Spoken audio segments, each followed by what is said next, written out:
तो आज हम लोग बात करने वाले हैं जेसिका जोन्स के सीज़न 1 के एपिसोड नंबर 5 के बारे में। तो एपिसोड की शुरुआत में हमको एक पास्ट का सीन दिखाया जाता है जहां पर हम लोग देख पाते हैं कि जेसिका पहले एक कंपनी में काम करा करती थी, पर वहां पे भी वो अपने जासूसी वाले काम से बाज नहीं आई थी। जब भी उसका सीनियर उसको डांटा करता था तब वो उसकी उल्टी 4 गलतियां बताकर उससे पैसे ले लिया करती थी, और इस बार वो उससे 6 महीने की सैलरी और साथ ही एक्सपीरियंस लेटर की डिमांड करती है, जो कि ना चाहते हुए भी सीनियर को पूरी करनी पड़ती है। और इसके बाद हम लोग देख पाते हैं कि जेसिका ट्रिश के साथ पार्टी करने के लिए एक बार में जाती है, जहां पर वो ट्रिश को हर बात बताती है कि कैसे उसने अपने सीनियर से पैसे लिए। तभी वहां पर एक आदमी आ जाता है जो कि ट्रिश के साथ फ्लर्ट करने की कोशिश करने लगता है। ये चीज जेसिका को बिल्कुल भी पसंद नहीं आती और वो उस आदमी को सबक सिखाने की बजाय पहले तो उससे एक शर्त लगाती है कि सामने रखी पंचिंग मशीन पर जो ज्यादा जोर से मुक्का मारेगा वो इस शर्त को जीत जाएगा। इस बात पर वो इंसान भी बहुत आसानी से मान जाता है। और अब हम लोग पहले से ही जानते हैं कि जेसिका के पास कितनी ज़्यादा ताकत है, तो यहाँ पर वो अपनी ताकत का प्रदर्शन करती हुई बहुत आसानी से उस शर्त को जीत जाती है,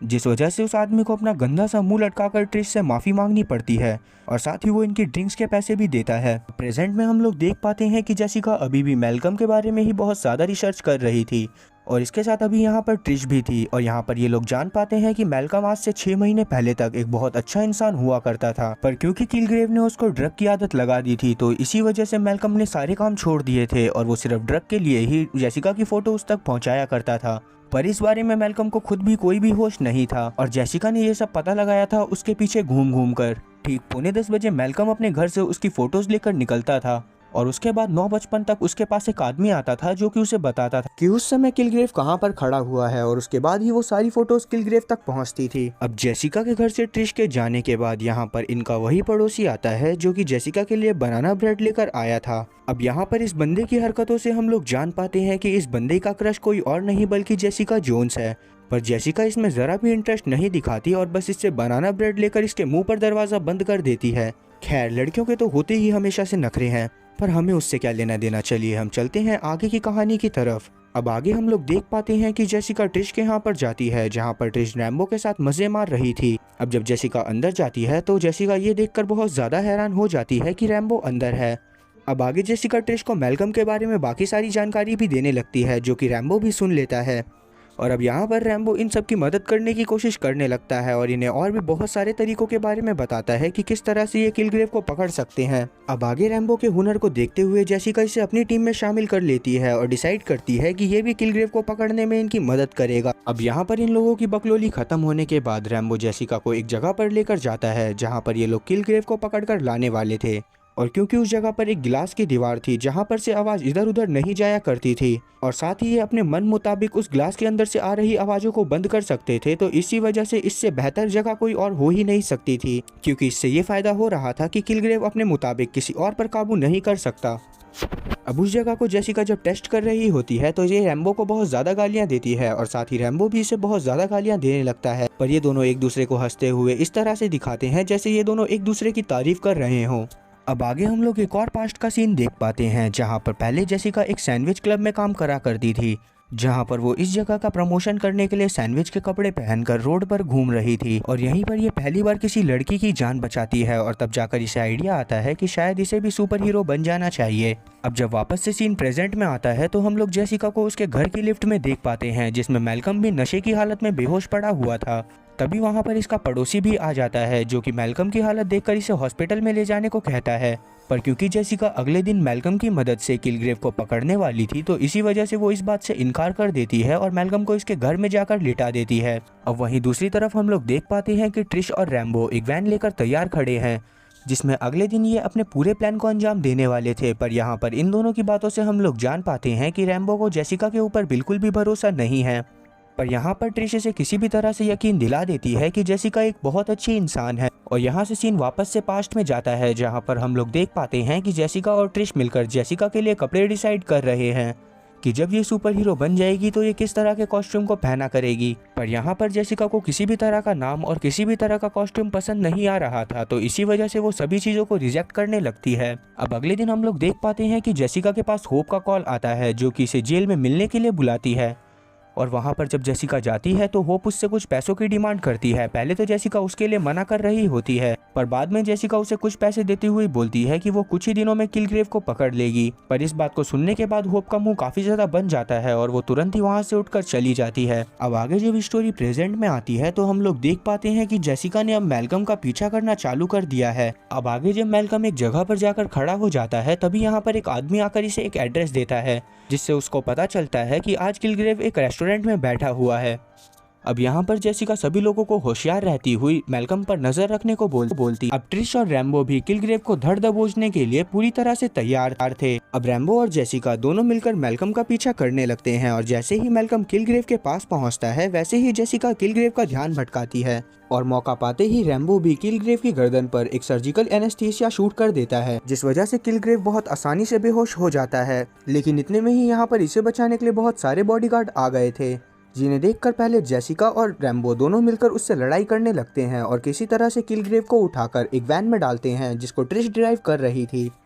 तब रास्ते में हम लोग देख पाते हैं कि जेसिका बहुत जोर से किलग्रेव के मुंह पर मुक्का मारती है, पर जैसे ही ये लोग उस फैक्ट्री के पास पहुंचते हैं तभी वहां पर बहुत सारे बॉडीगार्ड आ जाते हैं जो कि इनकी गाड़ी का पीछा कर रहे थे और ये लोग अभी गाड़ी से उतर भी नहीं पाए थे कि वो सभी बॉडीगार्ड इन लोगों के ऊपर हमला कर देते हैं, जिसमें पहले तो ट्रिश बेहोश हो जाती है, पर बाद में जेसिका और रैम्बो अपनी अपनी ताकत का प्रदर्शन करते हुए एक एक आदमी को चित्त करने लगते हैं। पर बाद में जब बहुत ज्यादा लोग आ जाते हैं और उनकी तादाद ज्यादा हो जाती है तो वो किसी तरह से जेसिका और रैम्बो को भी पछाड़ देते हैं। पर रैम्बो ने इनके एक आदमी को पकड़ लिया था, जिसको पकड़कर ये एक फैक्ट्री में बांध देते हैं और वहां पर उससे पूछताछ करने पर इन्हें ये पता चलता है कि ये लोग एक कंपनी के लोग हैं जो कि लोगों को बॉडीगार्ड सप्लाई करा करती है और उस आदमी ने इन्हें पैसे दिए थे कि अगर इसके ऊपर कोई भी आंच आए तो ये लोग उसे बचाकर एक सेफ जगह पर छोड़ दें। इस बात को सुनने के बाद जेसिका और रैम्बो बहुत ज़्यादा गुस्से में आ जाते हैं, पर उन लोगों की समझ में नहीं आ रहा होता है कि आखिरकार ये लोग क्या करें। पर अभी के टाइम पर जेसिका और रैम्बो उस आदमी को अपने पास रखने का ही फैसला करते हैं और जेसिका यहाँ से कुछ समय के लिए बाहर चली जाती है। अब जेसिका जब अपने अपार्टमेंट में पहुँचती है तो हम लोग देख पाते हैं कि मैल्कम के घर से बहुत ज्यादा आवाजें आ रही थी और इसी वजह से जेसिका सबसे पहले उस जगह पर जाती है जहाँ पर वो देख पाती है कि मैल्कम किसी से लिए ड्रग के पीछे लड़ाई कर रहा है। जेसिका किसी तरह से मैल्कम को शांत करवाती है और उसे अपने घर में ले जाकर टॉयलेट सीट से बांध देती है और यहाँ से सीन वापस से पास्ट में जाता है जहाँ पर हम लोग देख पाते हैं कि जेसिका ने पहली बार मैल्कम की मदद करी थी। उस टाइम पर इसे काफी सारे लोग मार रहे थे, लेकिन तभी यहाँ पर किलग्रेव आ जाता है और यहीं पर वो जेसिका की पावर को देखकर बहुत ज्यादा इम्प्रेस हो गया था और उसे अपने साथ लेकर चला गया था। पर क्योंकि उस वक्त तक जेसिका को अपने माइंड के ऊपर इतना ज्यादा कंट्रोल नहीं था तो इसी वजह से वो भी उसकी बातों में आ जाती है और इसी चीज का रिग्रेट जेसिका को आज तक बहुत ज्यादा होता है। यहाँ से सीन जब वापस से प्रेजेंट में आता है तो हम लोग देख पाते हैं कि जेसिका मैल्कम को समझाने की कोशिश कर रही है कि किस तरह से वो पहले लोगों की मदद करा करता था और अभी के टाइम पर वो क्या बन गया है, तो इसी वजह से उसे वापस से पहले जैसा होना होगा। पर मैल्कम यहाँ पर जेसिका को बताता है कि वो जो भी करता था कभी कभार वो अपने होशो आवाज में करता था क्योंकि बस उसे ड्रग्स चाहिए होते थे। पर इस बात पर भी जेसिका इस पर ज्यादा गुस्सा नहीं करती क्योंकि वो जानती थी कि किलग्रेव ने ही उसकी आदत ड्रग्स की लगाई थी। यहाँ पर मैल्कम अभी भी अपने ड्रग्स के लिए ही रो रहा था तो इसी वजह से जेसिका उस तक वो ड्रग्स लाकर रख देती है कि किलग्रेव ने जेसिका के साथ जानबूझकर ऐसा करा है ताकि जेसिका को ये लगे कि इसकी वजह से वापस से एक इंसान की जान जाने वाली है और ये अंदर से टूटकर अकेली हो जाए और वो बहुत आसानी से इस पर वापस से काबू कर ले। तो अब चूज किसी और को नहीं बल्कि मैल्कम को करना है कि वो जेसिका को जिताएगा या फिर उसे हराएगा। इस बात को सुनने के बाद मैल्कम कुछ सोचने लगता है पर वो फिर भी उस ड्रग्स की पन्नी को अपने पास रखता है और जेसिका यहाँ से उठकर चली जाती है। आज जो हमला हुआ था उस वजह से ट्रिश काफी ज्यादा परेशान थी तो इसी वजह से वो रात में बंदूक लेकर कुछ सोच रही होती है। और वहीं दूसरी तरफ हम लोग देख पाते हैं कि रात में होप के ऊपर जेल में हमला हो जाता है जो कि एक जेल की ही कैदी ने करा था क्योंकि उसने होप से पैसे मांगे थे पर होप ने उसे वो पैसे नहीं दिए होंगे।